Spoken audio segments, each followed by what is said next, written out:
Hoi papa, ik ben bij Lego World. Ik zit hier naast Frans Bauer. Mijn naam is Jonas en nu ga ik wat vragen stellen aan Frans Bauer.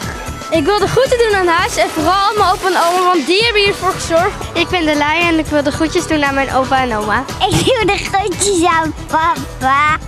Ik doe de groetjes aan papa. Doei papa, ik heet Mick. Ik ben Fan en ik heb een moeder die heet Jessica.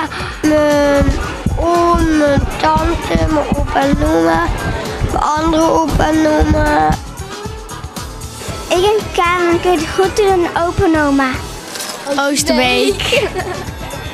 Ik ben Amber Koot.